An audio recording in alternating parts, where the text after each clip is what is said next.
raised in church. My mother's always been in church. My father struggled with alcoholism for a long time. He was a generational alcoholic. His dad was an alcoholic. A good man, a solid man, always provided for his family, and he had a big one. I am one of, there was 10 of us. Right now I have 3 brothers and 3 sisters still alive.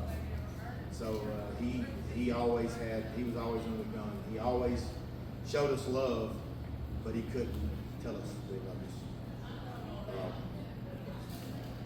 So when I got 14, 15 years old, I just told Mom, look, I'm going to stay home with Dad. I stopped going to church.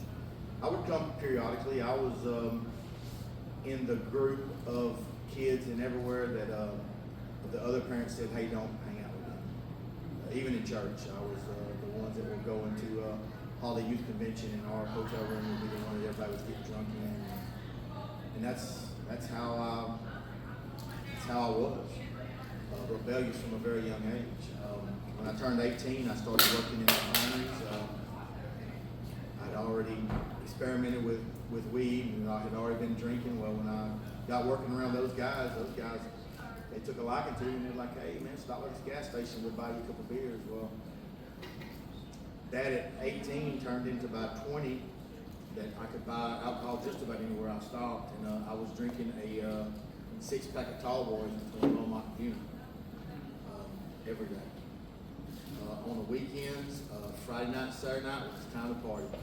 I was a club kid. I would go to the clubs in Beaumont and Louisiana. Louisiana was still 18 drinking age whenever I was. The day I turned 21, they changed it like a month after that. So I was frequenting the clubs in right there at the Benton exit, the Starks Team exit.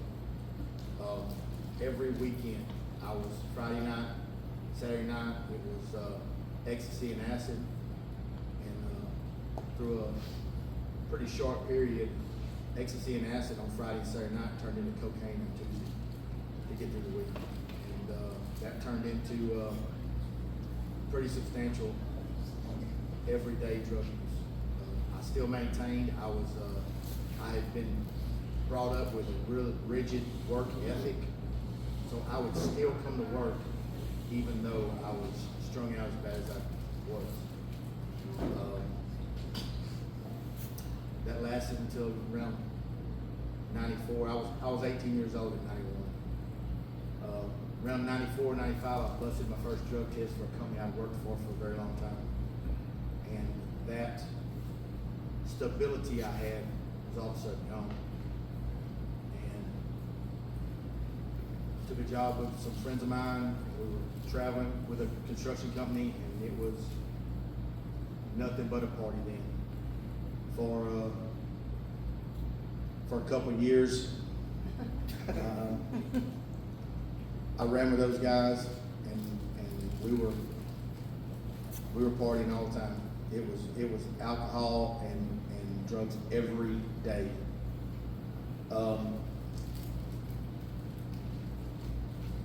I got busted the first time in 2001. Work had slowed down, and I started just slinging dope. And I was in a apartment in Baytown, my sister's apartment, with a friend of mine. He was on the run from federal parole, and he had just left in my truck, and they come looking for him. And when they come in, there was all kind of drug paraphernalia and drugs. I caught the charge. I straightened up for a little while, not very long. By the time I got indicted for it, I got put on probation. I got 4 years probation. I made about a year and a half of it. The whole time I was on probation, I was giving them fictitious check stubs. I was lying. I was stopping that because I done got into meth by that time. I was quitting just long enough to go down there and report. And then finally, when the lady told me, hey, your last drug test was questionable, we need to talk about it when you get here this week. I didn't go that week. And I didn't go back. I was on the run for probably 3 months when they finally caught me. When they caught me, I had a blue warrant, so there wasn't no bonding out. They took me back to Harris County. parents got a lawyer, and they got me 6 months state jail.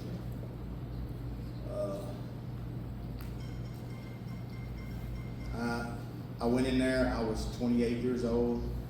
75% of the people in that state jail facility was 18 to 20, so all they ever wanted to do in there was fight. State jail is 6 months to 2 years. Nobody has any more than 2 years time, and there is no good time. You're not going to be acting good in there and get off early. You're going to do all your time. So I didn't even attempt to straighten up. The whole time I was in there, all I was thinking about was what I was going to do when I got out. So I had 2 years of taxes that I'd never filed. My sister filed for me while I was gone. So when I got out, I had a couple $1,000s. She gave me a ride she picked me up in Tascasita, Pam Lynchner State Jail. We drove to my mother's house here in Buena. And I literally stayed there for 2 hours and got my truck and left, and I was gone I didn't see him again for 2 months. When she saw me again, I was probably 80 or 90 pounds lighter. I got back on it and just absolutely gave my entire life to it. I didn't care about food. I didn't care about where I was going to stay. All I cared about was making the next league so I could get my piece, so I could have something to do. And I lived my life like that for a long time.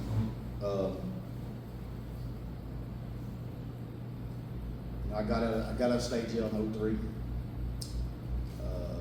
2006, I got busted again. I had barely been out of jail for 3 years. I got busted in Orangefield. I had really gotten, it seemed like every time I had got on a new type of dope, I would get beside somebody that was selling a lot of it. When I started doing cocaine, I met a dude that was selling all kind of cocaine, and I could get it without any problem. When I got meth, and there's always somebody in my path that was selling a lot of it. Well, I hooked up with a guy in Newton. He was going to Dallas, getting 2 pounds at a time. He would give me whatever I wanted, as long as I brought him the money back. He would give me half a pound if I wanted it. I'd been doing it for a long time at that time, and I was really getting strung out bad. You know, the meth will really, it'll lie to you. Because when you first start doing it, you're doing everything better. You have more energy. You have time to do anything you want to do because you're never tired. But it's jealous. It's a very jealous drug. It wants more of you until there's nothing left. And I had several close calls. I could tell you stories up here that you would honestly not believe because they don't sound believable. Me and that guy from Newton went to Ennis, Texas, and got 2 pounds of meth in the middle of the night. I had been up for at least 10 days. He had been up for a long time too. When he went and scored the dope, he got a passenger seat. He said, "I'd take us home." I was completely lost. I was driving down the interstate at 2 o'clock in the morning, and I woke up behind the wheel, dead stop, in the middle of the interstate. I got off the interstate and I started driving on. I thought I knew where I was going. And then I went off the road one time, and I started taking directions from a lady in the back seat. And we were driving on these long, straight roads. I never remember meeting another car. I just drove, and that lady would say, "Turn here." I'd turn here. She'd say, "Turn here, turn here." I don't never remember meeting another vehicle. I went off the road another time, but it was a long, straight road that we didn't come to any hard curve that I even remember. 3 hours later, that guy wakes up, and I've been driving around a big circle. I told him, "Hey, I'm taking directions from the lady in the backseat." There was nobody with us. It was just me and her. I truly believe that night there was an angel in the backseat trying to guide me, to keep me, protect me. There was a time that a guy held me at gunpoint, and he kept clicking the hammer on that gun. He was way strung out. still made it through. So, in '06, I got busted again in Orangeville. I was on my Connections Hardy. I had just dropped off an ounce the house I was leaving. I had 4 grams of person in a cigarette pack. And I had probably 30 needles in a backpack. I was on the side of the road because it was starting to get dark, and I was digging in a bag on the handlebars to get a pair of glasses out, and I seen DPS officers. So I got on the highway because there was a bad set of S-cars that he had to turn around, and it was a 2-lane road. I said, I can surely get out in front of him. He was right on me instantly. Pulled me over, started running my stuff. I didn't have a driver's license. I knew that the license plate on the bike was fictitious. And I just took that cigarette pack out of my pocket. I said, here, man, what you want's in here? I was so tired of living the life I had lived for so long. So I just wanted something different, I guess. They busted me. I didn't even try to call my family. I went to Orange County Jail and I just sat there. I'd only been out for just a little bit over 3 years, and like, well, okay, I'm gonna do a piece on this one, so just might as well get my head wrapped around it. So my family found me after 2 weeks of looking for me, and they come there and talk to me and said, look, we'll bond you out if you're going to rehab. I said, that's fine, whatever. I went in the dark house in Beaumont. I was there probably 2 weeks before I realized that I had signed myself in so I could sign myself out. So I got the lady that drove the van for that house to give me a ride to a dope house in Beaumont. She didn't even realize she'd done it, but she did. And I got back on it. I figured that I was getting ready to go do time, so I was going to do what I always did. I just run till they catch me. It had stopped being fun a long time ago. I didn't even really realize why I was still doing it. It was just, I didn't know. Everybody around me was getting high, so I thought that was just what we did, and I thought that doing time was part of it. So I was at a house in Valor, and I knew where the guy there had got the dope from my connection. There was 3 of us there. And we all did a shot. And them 2 were bouncing off the walls, and I felt absolutely nothing. Not only did I feel nothing, I felt so empty. I just felt like, is this all there is to life? So I started having that feeling. I was still getting high. I was still fighting it, but I just kept, that nagging feeling was on me all the time of, is this all there is?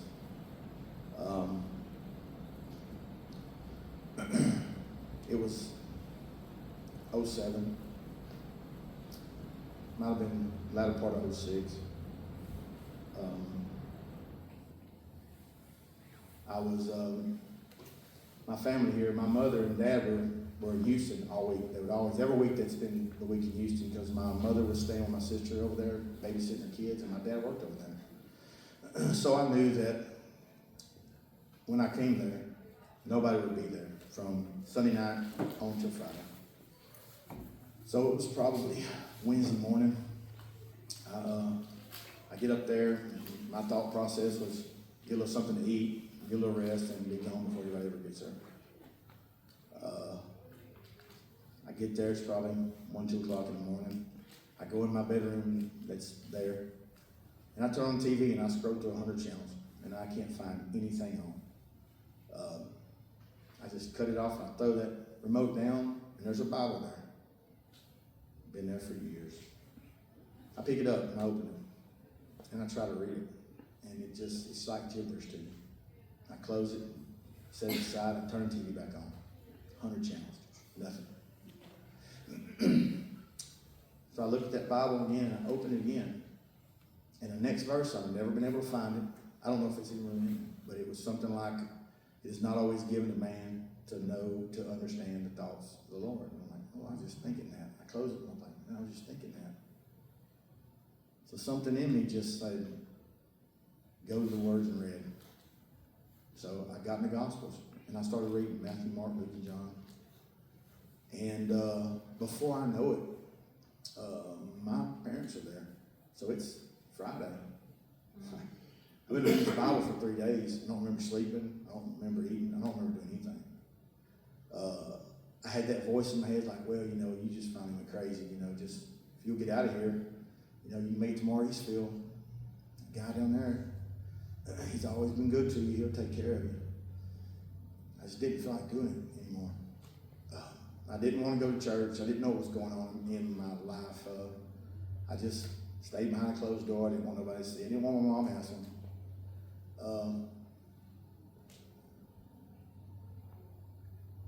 So it rocks on it's Saturday. And I'd been talking to a girl on the phone, and it was an old house phone. So when it rings all over the house, and my mom was in there and everything. It was late. It was almost 10 o'clock. And I'm talking to a girl on the phone, and the phone goes dead. I don't hang the phone up. It rings right back. I pick it up. It's my oldest brother. He's quite a bit older than me. He's almost 20 years older than me. He lives in Starks. And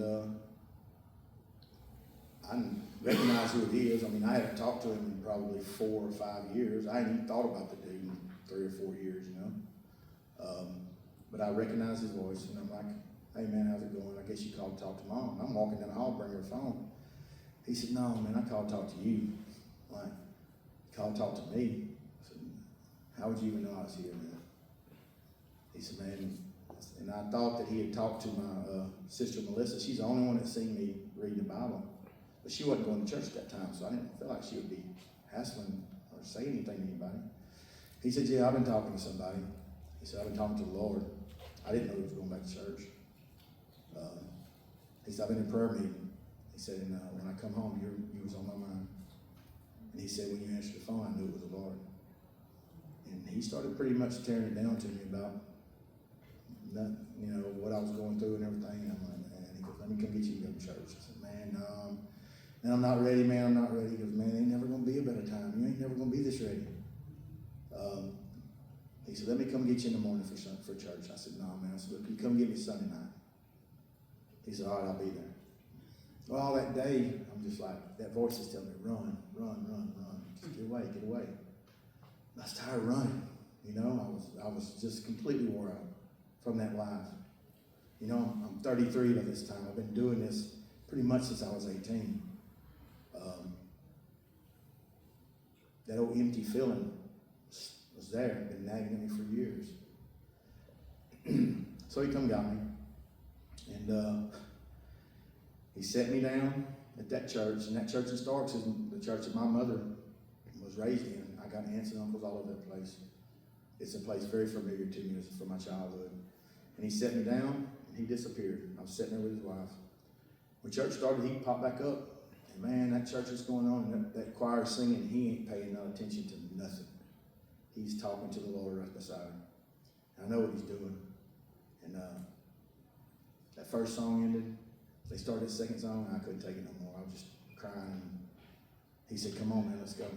And I went to the front, and the Lord filled me with his Spirit. And I felt like the weight of the world had been taken off my shoulders. That empty feeling, it wasn't there. I felt joy. And I felt hope for something more. I got home that night, and everybody's happy. And Monday morning gets up, and I wake up at 6:45. It's the first time in at least 8 years that I woke up and not have something to get out of bed with. Or if I knew I was going to get something, I could always get the energy to go somewhere and get it if I knew I was going to get something. So I'm sitting there at 6:45. I'm like, what am I supposed to do now? I had no idea. So I was like, what did you do before you started getting high? And I thought, well, we'll cut grass. I'll go crank the lawnmower up. So I'm out there cutting grass. My dad asked my mom, so what's he on now? Look at him. She said, well, there's something different about him, but it ain't what you think. And the Lord instantly started blessing me. That's not too long after that, I met Brother Dykes and started coming to church here. And I got a job at STI. The Lord blessed me. Well, my bell bouncer calls. Said, hey man, they indicted you on that charge. I'm like, no man, there's got to be a mistake. I got the Holy Ghost. All that stuff will be taken care of, man. He didn't understand that, but so I had to go to court. Well, I hired a lawyer. And a real good lawyer in Orange County. I go talk to him, and he said, look man, it's no big deal until your record comes up. So when your record comes up, I can't keep you out of jail. He said, we'll just put it off. Push it off. Okay? We kept pushing it off. A year, it rocks on a year. He said, look, we can't push it off no more. He said, look, I can't keep you out of jail. I'm like, okay. He said, what we're going to do is, he said, we're going to put you in. He said, you give me some letters written by people in your church. He said, you say you're doing right, I said, I am. And I had a lot of people that wrote letters. Brother Knox wrote me one. Brother Kevin wrote me one. Brother Samuels wrote me one. A lot of people did. I brought them letters to him, and he gave them to the judge and put in for probation. And I got it. He thought it was because he's such a good lawyer. Can't believe that. A good lawyer, anything. And he instantly started blessing me. My life, I locked myself away from everybody. I was trying to figure out how I was supposed to live. I didn't even talk to anybody for a year. I worked and I focused on that. I read a lot of books. A lot of books. I came to church. And the Lord blessed me in so many places. But I got to a point and I almost said, thanks a lot, Lord, for helping with the drugs and everything. I couldn't take care of that by myself. But I didn't search his will out for my life. I started doing what I thought should be done. I met a girl with 5 kids. It's okay, I'm gonna get married. Family, right off the jump street. She was a good girl. She struggled with a lot of things. I'm not saying that the Lord didn't want me to get with him, but he probably would get with her, but he probably would want me to wait and take it a little bit slower. And once we got married, I instantly, almost day one, started traveling all over the country to try to make a life that I thought I needed. Because I felt like I was behind. She had a similar background. She would struggle with addiction, and I was her support, and she needed me. And I was traipsing all over the country, following these jobs, building a life for her that she didn't really care about. She would have much rather had me here and had pretty much nothing.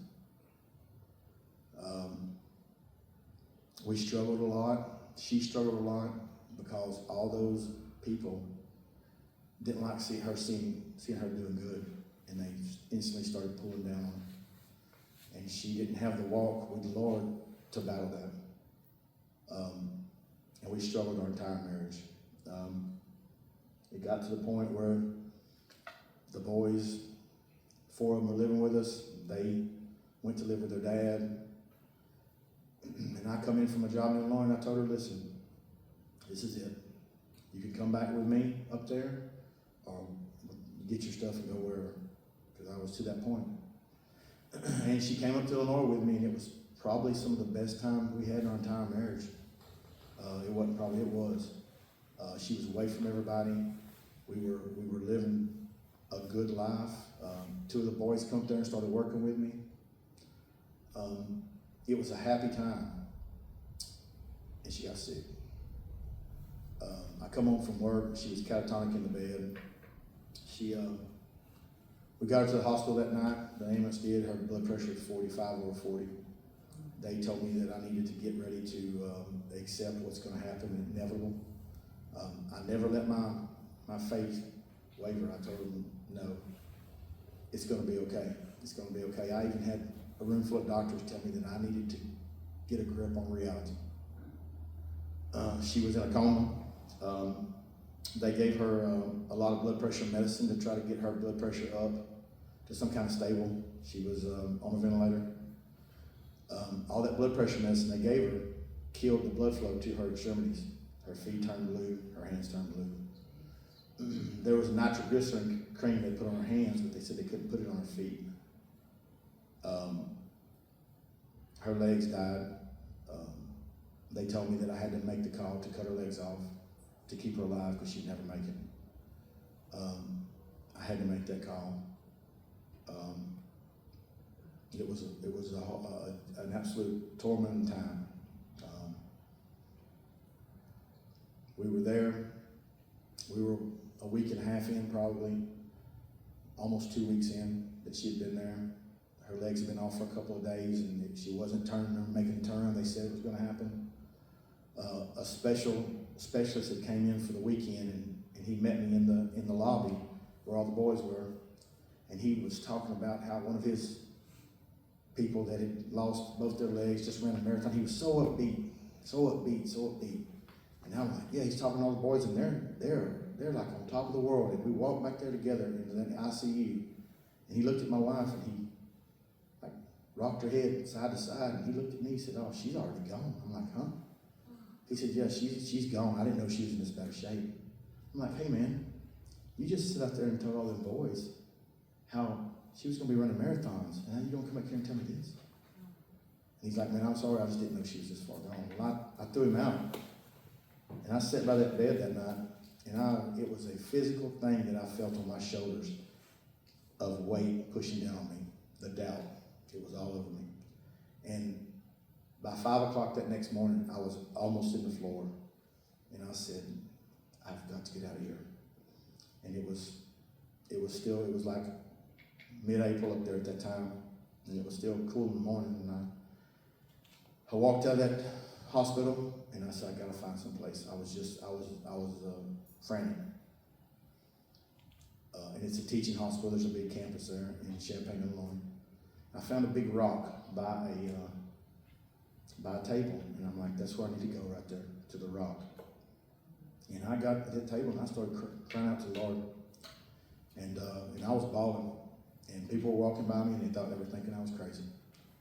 And the Lord spoke to me, and He told me that I was praying wrong. Because I've been praying the whole time, show your power, Lord, to show these people, show them. He wanted me to pray for His will. I went back in there, and I started doing that. And she turned around. She got out, come out of the coma. It was a miracle. I had to tell her that she didn't have any legs anymore, but her body had taken such a hit until her organs never really bounced back. So her body started producing ammonia, and it couldn't process it because her liver was taking such a hit. And she ended up dying 3 months later. But when she woke up from that coma, she told me that she was hanging on some stuff and she wouldn't have went to heaven. So the Lord gave her 3 more months to get whatever she had taken care of. So she's gone. That was in 07.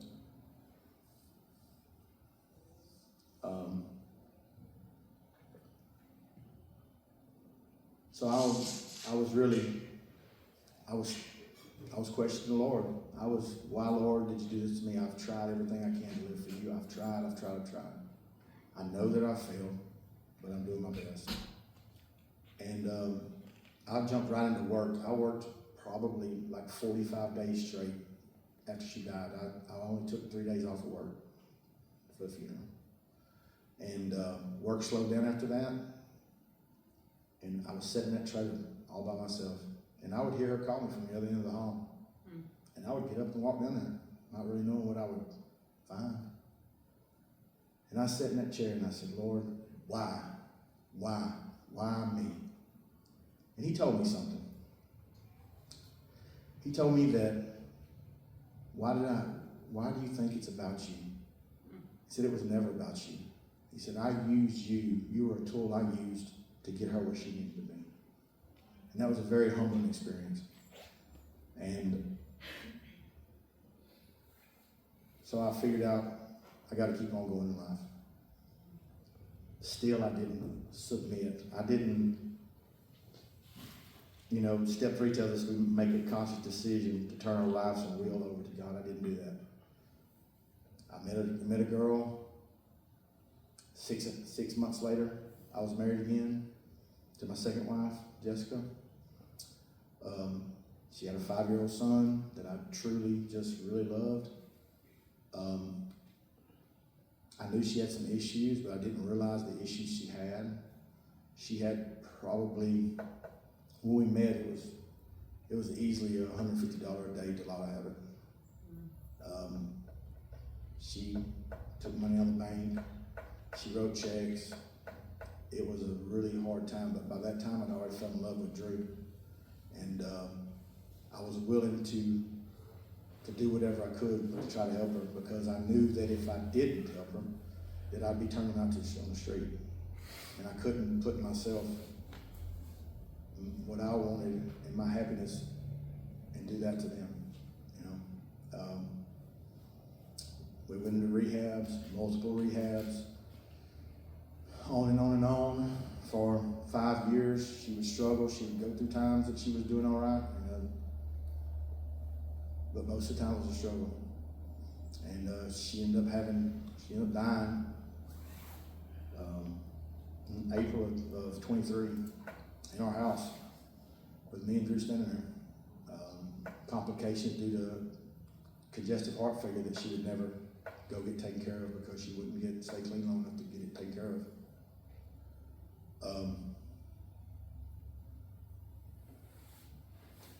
That night, it was 11 o'clock at night, Drew looked at me, and I could see what he was thinking in his eyes. He was questioning whether I was going to be there for him. So I told him, man, it's you and me now. His biological father had very limited rights that he never really used. He could only have supervised visits.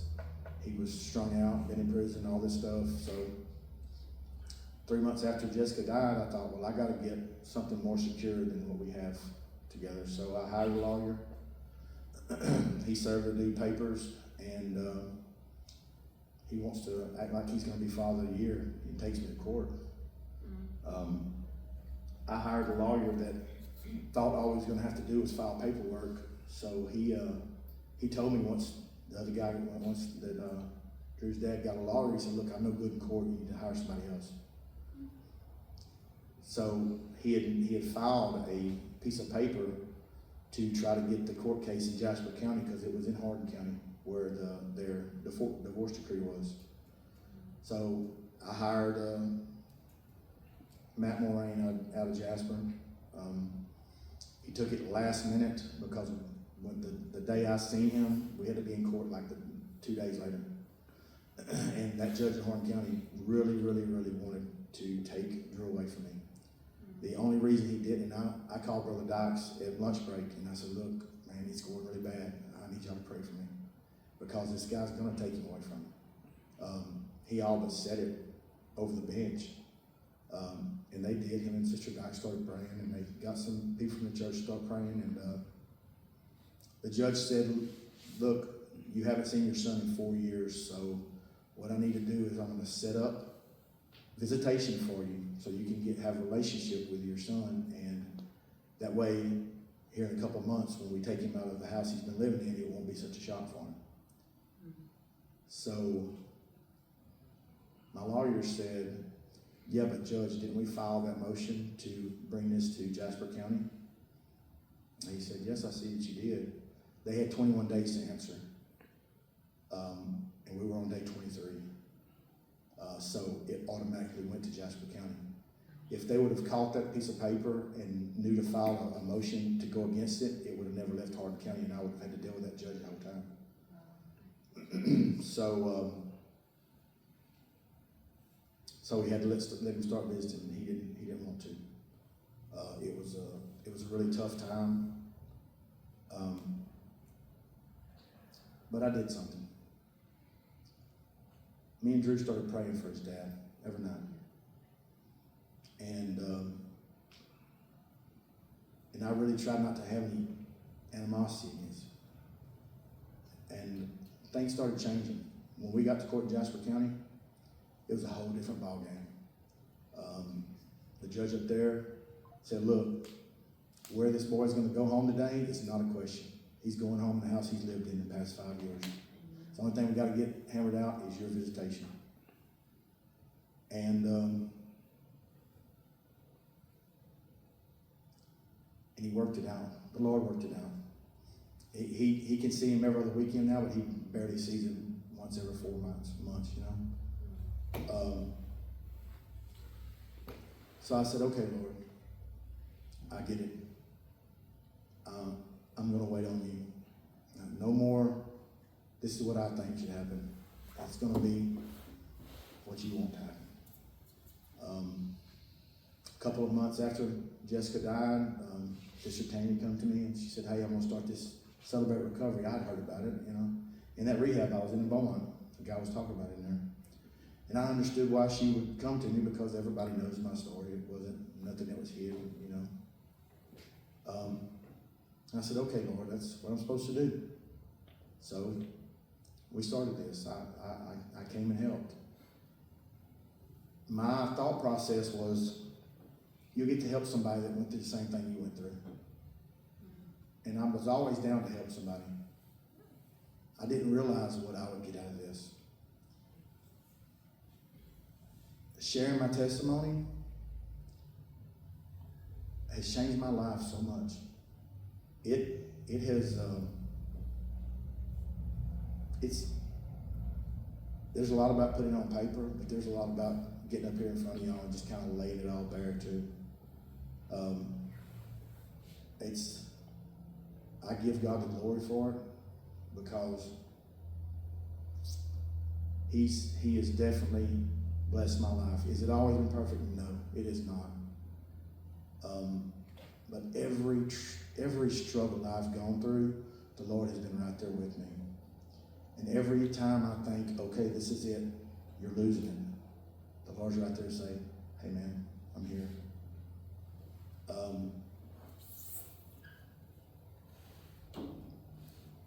If you haven't given your testimony, I encourage you to do it. I mean, it'll change your life. And when somebody comes up to you and says, hey, you know, I kind of went through the same thing, it's something. Getting up here in this group, it's real. Not because of me and you or anybody else, because of the Lord working through us. I appreciate Sister Tanya starting this group. And I'm going to strive this year especially to do more for it.